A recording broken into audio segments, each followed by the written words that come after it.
बहुत साल पहले उत्तर भारत के एक छोटे से गांव चंद्रपुर में एक पुरानी हवेली हुआ करती थी। लोग उसे शापित हवेली कहते थे। कहते हैं वहां रात के समय अजीब अजीब आवाजें आती थी, जैसे कोई चल रहा हो, हंस रहा हो या किसी को पुकार रहा हो। गांव के लोग उस हवेली के पास भी जाने से डरते थे। एक दिन शहर से एक युवा पत्रकार अविनाश गांव में आया। उसे रहस्यमयी चीजों की कहानियां लिखने का शौक था।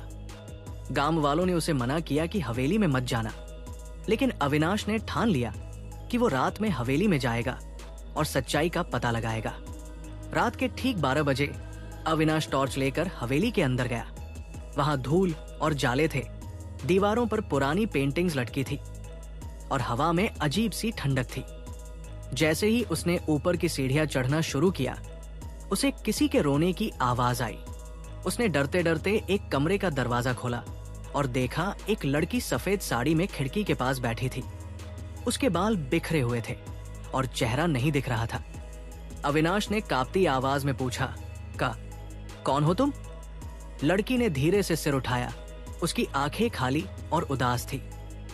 उसने बस इतना कहा, मैं अनामिका हूं, मुझे इंसाफ चाहिए।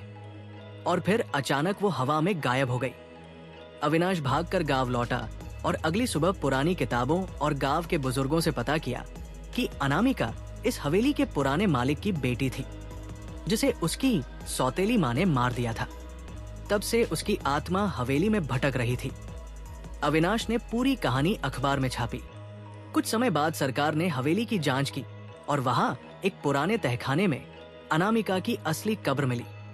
गांव वालों ने उसकी आत्मा की शांति के लिए पूजा करवाई। कहते हैं उस दिन के बाद हवेली में कभी कोई आवाज नहीं आई, लेकिन कभी कभी अमावस्या की रात को हवेली की खिड़की में एक परछाई अब भी दिखती है।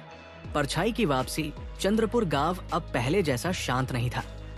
अनामिका की आत्मा को शांति मिलने के बाद सबने राहत की सांस ली, लेकिन कुछ महीनों बाद फिर से अजीब घटनाएं शुरू हो गई। एक रात गांव के ही एक लड़के राजू ने देखा कि हवेली की खिड़की में वही सफेद साड़ी वाली परछाई खड़ी थी।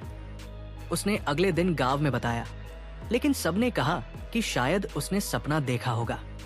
लेकिन फिर गांव के मंदिर के पुजारी ने भी एक रात तेज हवा के साथ किसी लड़की की चीखें सुनी। हवेली से धुएं की तरह कुछ उठता दिखा। गांव वालों में फिर डर फैलने लगा।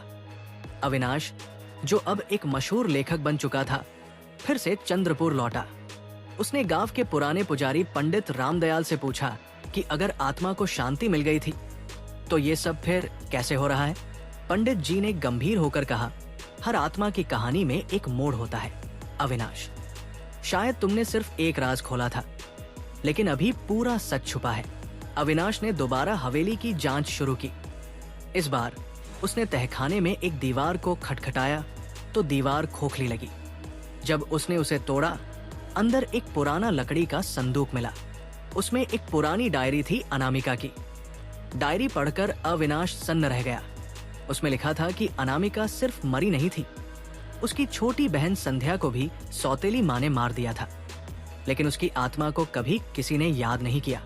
असली परछाई संध्या की थी। अब सवाल ये था, संध्या को शांति कैसे मिले?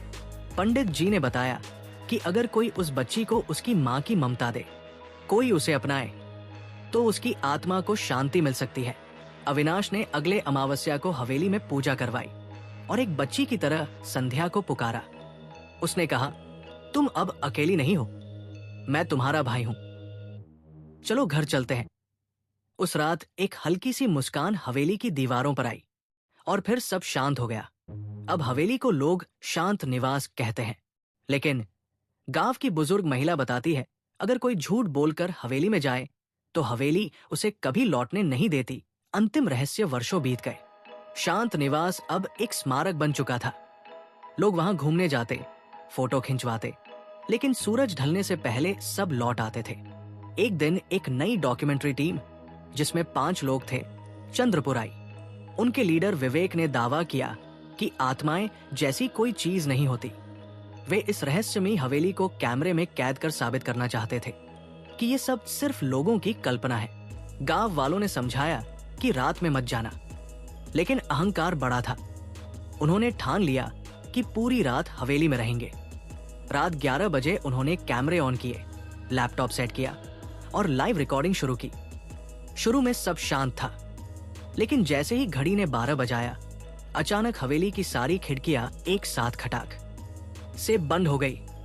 एक टीम मेंबर नीलम चिल्लाई, किसने बंद किया ये सब? तभी एक दीवार पर धुंधली लिपि में कुछ उभर आया, झूठ बोलने वालों के लिए ये घर कभी शांत नहीं होता। विवेक ने इसे भ्रम कहा, लेकिन जैसे ही उन्होंने आगे बढ़कर तहखाने का दरवाजा खोला, एक जोरदार चीख गूंजी, कैमरा गिरा और स्क्रीन काली हो गई। सुबह गांव वाले पहुंचे तो हवेली खाली थी, कोई नहीं मिला। सिर्फ तहखाने के पास एक कैमरा पड़ा था और उसमें रिकॉर्ड हुआ अंतिम दृश्य था।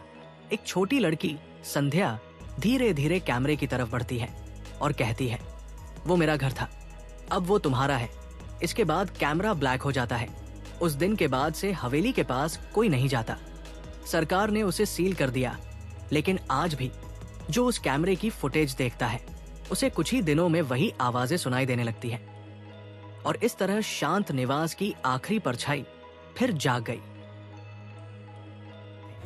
दोस्तों, अगर आपको ये कहानी पसंद आई हो तो प्लीज वीडियो को लाइक और शेयर करें और ऐसी ही दिलचस्प कहानियों को सुनने के लिए हमारे चैनल को सब्सक्राइब करें।